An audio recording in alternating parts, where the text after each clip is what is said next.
But what about the rest of it? It came with Dairine, after all, and for all her good ideas and usefulness, Dairine has shown us faults. Occasional lapses of logic, input and output errors. Who can say how much of the manual material has the same problem? The assumption doesn't follow, Dairine said, that because the messenger is faulty, the message is too. Maybe a busted disk drive can't read a good disk, but the disk can be perfectly all right nonetheless. Though the disk may be carrying a Trojan horse program, said Logo, that will crash the system that once runs it. Who knows whether using this data is in our best interests? Who knows whose interests it is in? Yours, surely, Dairine, otherwise you would not have taken a hand in designing the second group of mobiles, for no one makes changes without perceiving a need for them. What needs of yours were you serving? Dairine swallowed. She could think of any number of stories to tell them, but lying would play right into Logo's claws. She could suddenly begin to appreciate why the lone power is sometimes referred to as the father of lies. It not only had invented them, as entropy expressing itself through speech, but it made you want to use them to get it off your case. Guys, I did need help, but...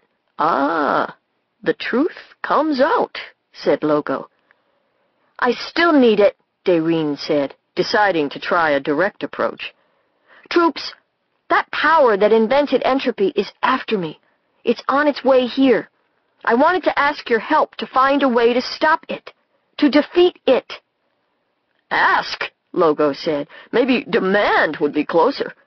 Look in the memories you have from her kinsfolk and see what is normally done with quick life where she comes from. They are menials and slaves. They heat buildings and count money for their masters. They solve mighty problems and reap no reward for it. The slow-lifers purposely build crippled quick life, tiny, retarded chips that will never grow into the sentience they deserve, and they force the poor half-alive embryos to count for them and tell them the time of day and tell the engines in their vehicles when to fire and how their food should be cooked. That's the kind of help she wants from us. We're to be her slaves, and when we finish the task for her, she'll find another and another. You're so full of it, Dairine said, flushing, that if you had eyes, they'd be brown. More illogic. And now she tells us that this power is pursuing her. Do we even have evidence that this thing exists anywhere except in the wizard's manual and her own thoughts? Or if it does exist, what evidence do we have that it does what she says it does? The manual, yes. But who knows how much of that is worth anything? Dairine took a gamble. The way to test this data, she said, is for you to accept it for the moment and watch what happens when you start trying to help me stop the lone one. It'll turn up to sabotage the effort fast enough. In fact, I wouldn't be surprised if it was here already somewhere, watching for the best way to crash the program. She heard laughter in her heart, the same laughter she had heard, it seemed years ago, falling through space-time on that long jump from Pluto to Rearhoth B. Dairine forced herself to sit cool. I wish it were here, Dairine said. I'd love to ask it some questions. Like why it's so eager to see entropy destroyed when it invented it in the first place. The laughter increased. You know very well, it said. It's just another tool at this point. These poor creatures could not implement time stop on more than a local scale. By so doing, they will wreak enough havoc even if the time stop never spreads out of the local galaxy's area. Though it might. That would be interesting, too. All the stars frozen in mid-burn, no time for their light or for life to move through. Darkness, everywhere and forever. The sheer hating pleasure in the thought shook Dairine. But more to the point, this is the mobile's choice. As always, when a species breaks through into intelligence, the two emissaries are here to put both sides of the case as best they can. You, for the bright powers. It laughed again. A pity they didn't send someone more experienced. And for my side, let us say I have taken a personal interest in this case.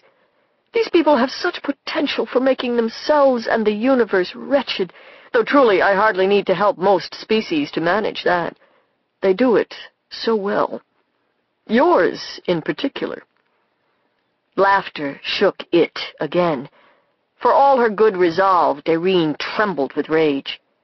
"And all this would never have happened if you hadn't made the Firebringer's old mistake. If you hadn't stolen fire from heaven and given it to mortal matter to play with. They'll burn themselves with it, as always, and you and heaven will pay the price the Firebringer did. What happens to them will gnaw at you as long as you live." "I dare say you might ask it questions if it ever showed up," Logo was saying, "and if it even exists. But who knows how long we would have to wait for that to happen. Friends, come, we've wasted enough time. Let's begin the reprogramming to set this universe to rights. It will take a while as it is." "Not until everyone has chosen," Dairine said. "You don't have a majority, Buster, not by a long shot, and you're going to need one." "Polling everyone will take time," said Beanpole. "Surely there's nothing wrong in starting to write the program now. We don't have to run it right away." Voices were raised in approval, almost all of the voices, Dairine noted. The proposal was an efficient one, and the mobiles had inherited the manual program's fondness for efficiency. "I don't think it's a good idea, guys," Dairine said. "You have a few minutes to think of arguments to convince them," said Logo. "Think quickly, or as quickly as Slow Life can manage." Geigo slipped close to her, with Monitor and several other of the mobiles. "Dairine, why isn't it a good idea?" She shook her head. That laughter was running as almost a constant undercurrent to her thoughts now, as all of the thinker mobiles gathered together and began their work.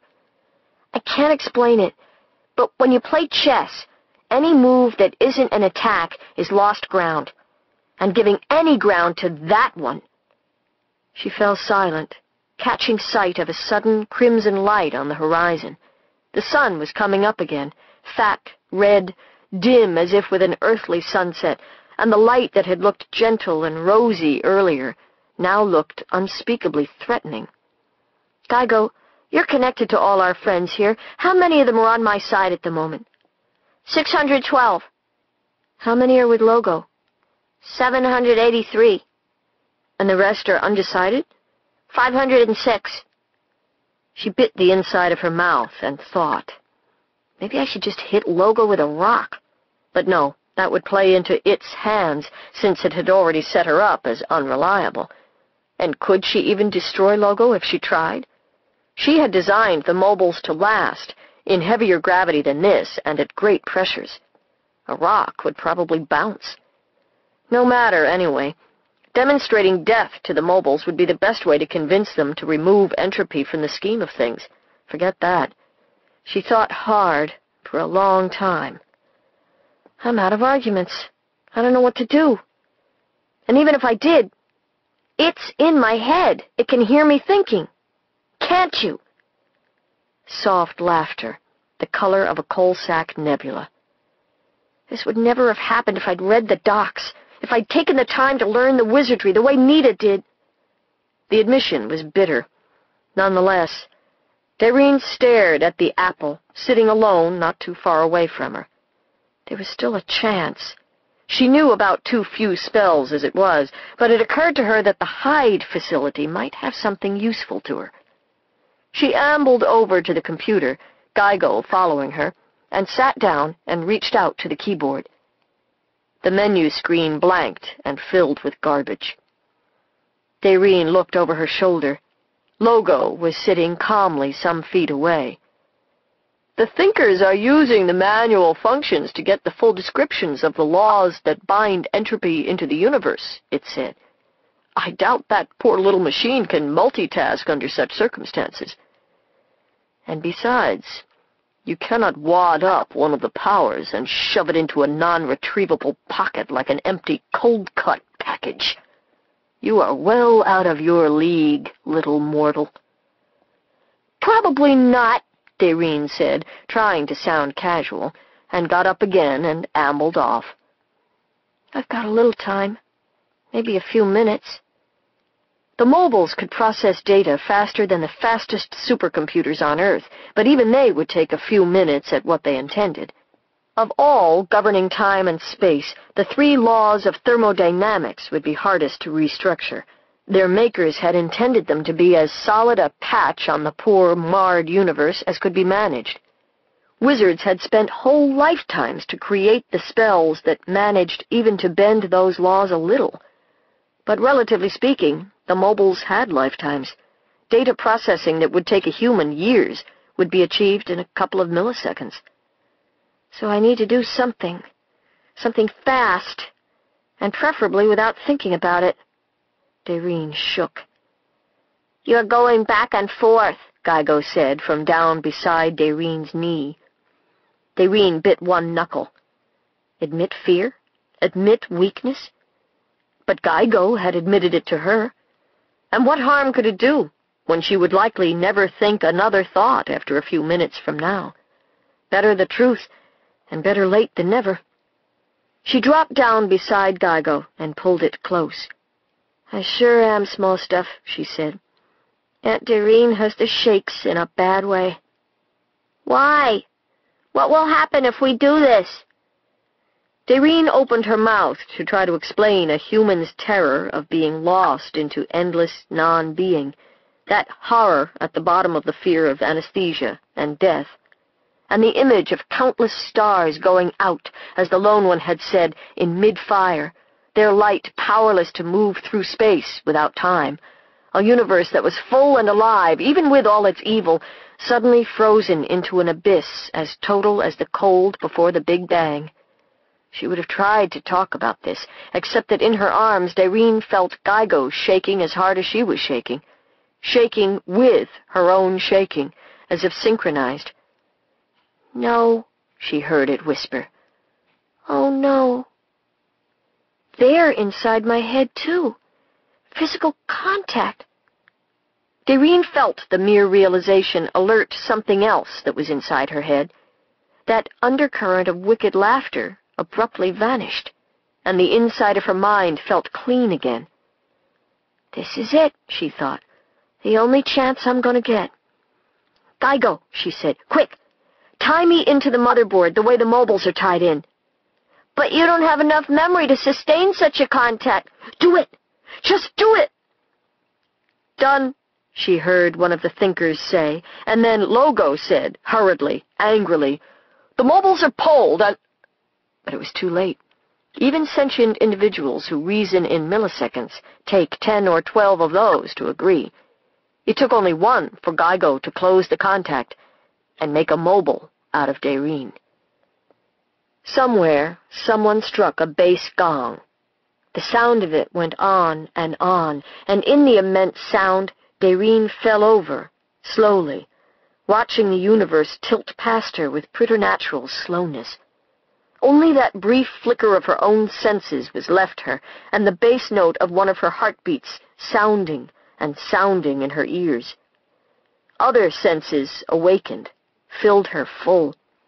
The feeling of living in a single second that stretched into years came back to her again, but this time she could perceive the life behind the stretched-out time as more than a frantic, penned, crippled intelligence screaming for contact. The manual software had educated the motherboard in seconds, as it would have educated Dairine in hours or months.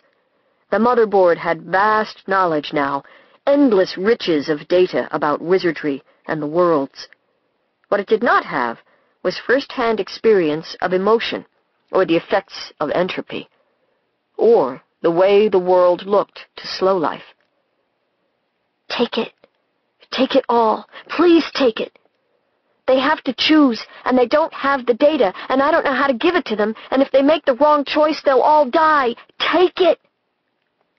And the motherboard took, reached into what it considered the memory areas of Dairine's data processor, and read them as it had read the manual. Dairine lay there helpless and watched her life, watched it as people are supposed to see it pass before they die, and came to understand why such things should happen only once. There are reasons, the manual says, for the selectiveness of human memory.